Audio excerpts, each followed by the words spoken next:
The Honourable Member for Regina Wascana. Thank you very much, Madam Speaker, and I'll start by saying I'll be sharing my time today with the Honourable Member for Portage Liscar. I'm pleased to have the opportunity to speak in favour today of a very reasonable motion, which I believe members of Parliament from all parties should support, moved today by the Leader of the Official Opposition. When making any major decision, it's important to weigh the costs and the benefits. That's true in the private sector, that's true in life in general, and it's especially true for politicians when we are deciding on government policy. This includes environmental policy, and the Liberals' carbon tax, their hallmark policy meant to address global warming and climate change, should be no exception. When the Liberals introduced their carbon tax in 2019, it was set at $20 per tonne of CO2 equivalents, or a little over 4 cents on a litre of gas. Since then, the Liberals have increased the carbon tax every year so that it now stands at $80 per tonne, or about 18 cents per litre. The Liberals say that they will continue to increase the carbon tax every year for the rest of the decade until it reaches $170 per tonne, or about 40 cents on a litre of gas.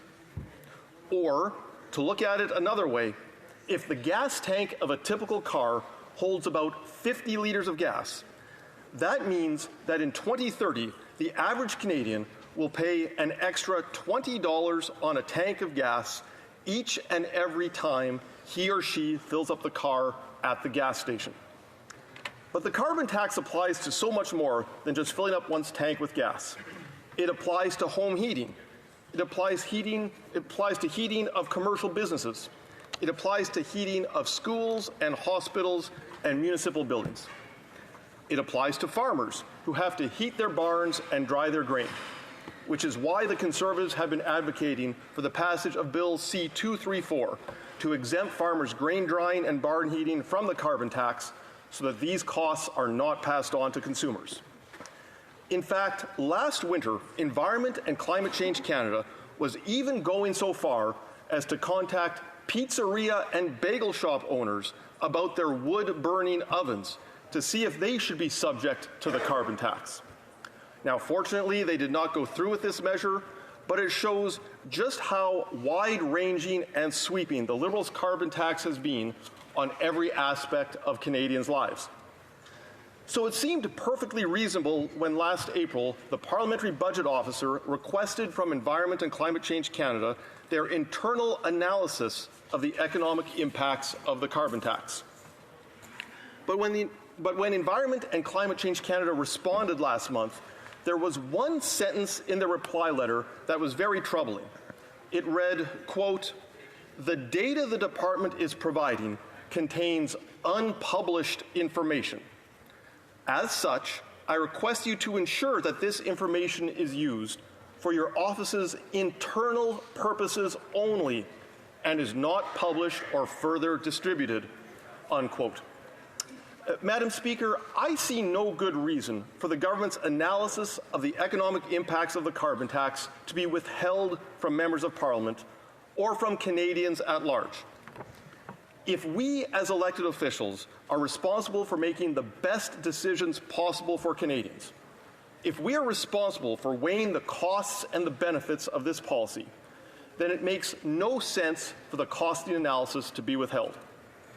Now, this morning, because of today's motion, the Liberal government released at least part of this information.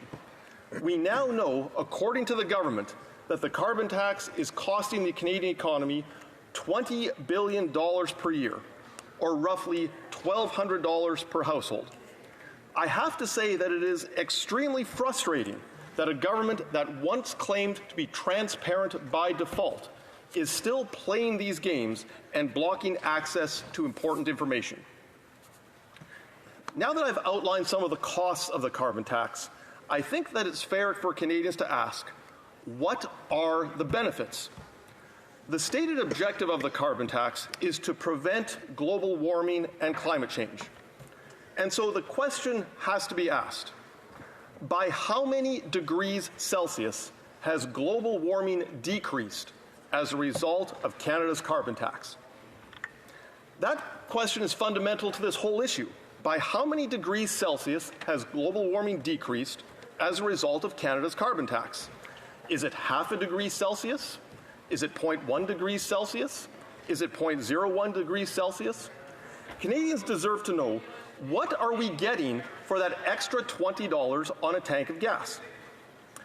Madam Speaker, I would like to read a quote from the government's report entitled How Pollution Pricing Reduces Emissions, which was referred to in the department's response to the Parliamentary Budget Officer.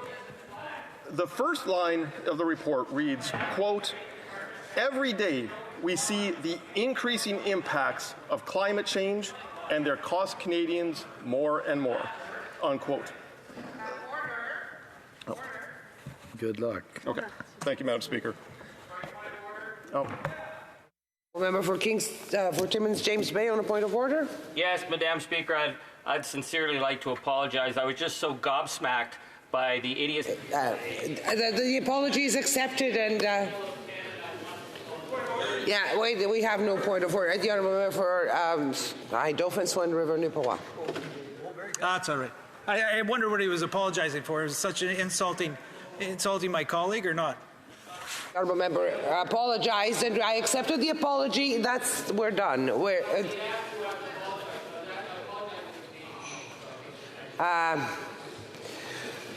The honourable member for Regina Wascana.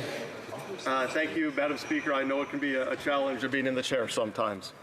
So let me reiterate the quote from the department's report. It said, "Every day we are seeing the increasing impacts of climate change." Well, right off the bat, one has to infer that the carbon tax must not be working very well if the department's own report is telling us that every day we are seeing increasing impacts of climate change. The report continues, quote, "A price on pollution is widely recognized as the most efficient means to reduce the greenhouse gas emissions that are contributing to more intense wildfires, droughts, and floods caused by climate change," unquote. Okay, that's fair enough. If that's the position that the government wants to take, then fine. All we are saying on this side of the House is, please show your work. All of your work, not just what the minister grudgingly released this morning. And it should not take a full day of parliamentary debate to drag the government kicking and screaming into being transparent. Now, the report mentions wildfires. So that raises the question, how many fewer wildfires have we had as a result of the carbon tax? The report also mentions droughts. So, how many fewer droughts have we had as a result of the carbon tax? The report mentions floods. How many fewer floods have we had as a result of the carbon tax? I don't know the answer to these questions, Madam Speaker, but I strongly suspect that the effect of Canada's carbon tax on all of these things is infinitesimally insignificant. But if Environment and Climate Change Canada has done some analysis and some studies to shed light on these subjects, I, as a member of Parliament, would certainly like to read them without having to resort to a full day of parliamentary debate. Madam Speaker, I think it is very reasonable for Canadians to ask, is there a better way? I believe that there is. Technology, not taxes. Canada has tremendous potential for the development and application of new environmentally friendly technologies. At the Environment Committee, experts have shared with the committee members research about the benefits of irrigation and how increased agriculture production can sequester more carbon out of the atmosphere with improved irrigation. In the southeast corner of my home province of Saskatchewan, there's a major carbon capture and storage facility at a coal-burning power plant, which allows for the existing infrastructure to remain in place while storing carbon under the ground instead of releasing it into the air. In northern Saskatchewan, we have massive reserves of uranium, which can be used in nuclear reactors to generate electricity without any emissions. But, Madam Speaker, if we are going to plot the best way forward, and make good public policy decisions, then we have to have good information on which to base our decisions. That means that the government must be transparent by default, as they promised to do years ago. Therefore, I support the motion that requires the government to produce all of these relevant documents. Thank you very much, Madam Speaker. And comments, questions et commentaires. The honourable member for Dauphin Swan River Nipawak. Madam Speaker, great speech, by the way, my colleague. I know there was some harassment going on by the NDP there, but I came to your defense, and wonderful speech. But I have a question. There's been a statement made around here about getting facts out here all morning, and actually the Liberals now are claiming that they can prove that they've supplied the documents where emissions are actually being reduced by the carbon tax. And meanwhile, we have an answer. We asked the question, the direct question from the government, from the Environment Minister. And we asked, does the government measure the annual amount of emissions that are directly reduced from the carbon pricing? Carbon levy, whatever you want to call it. Carbon tax, which we more affectionately call it. But here is their answer. And I think the Speaker would find this very interesting. The government does not measure the annual amount of emissions that are directly reduced by federal carbon pricing. So how does the math work? How does the science work? How does the rationale of any Canadian expect that this carbon tax would do any impact on reducing emissions? Thank you. Member for Regina Wascana. Thank you very much, Madam Speaker. I'd like to thank my honourable colleague for the question. I have to say I enjoy working with him on the Environment Committee. Yes, I think it's important for people to understand that today's debate is about just one small piece of the puzzle that we are trying to put together here. Like, we've requested some particular documents, the government grudgingly provided them this morning, but this is a regular occurrence at the Environment Committee. We are constantly asking the Minister and the Department to show their work and to show how the carbon tax has been increasing and what effect it's having on emissions. And they keep stonewalling. We can never seem to get a straight answer out of the government, and it is extremely frustrating for members of Parliament who are trying to do their jobs. Questions and comments? The honourable member for Aurora Oak Ridges, Richmond Hill. Thank you, Madam Speaker, and through you, I would just. The member opposite made a speech that referred to the fact that we haven't seen an immediate impact from the Price on Pollution program. And he mentioned that he and his colleague who asked the other question, both were on that committee, on the Standing Committee on the Environment. And I was wondering if perhaps you could explain a little bit to us about your knowledge of how we have gotten to this climate crisis, how long it took for the inventory to build up, what the impacts of climate change are, because I'm sure that you have done a lot of reading about this issue since you're on the Environment Committee, and I'd really be interested to hear your perspective on why you believe that a crisis that took decades and decades to build, with emissions that Canada has been putting into the air, as well as the rest of the world, would be solved in a matter of years. Member for Regina Wascana. Thank you, Madam Speaker. I'd like to thank the honourable member for her question.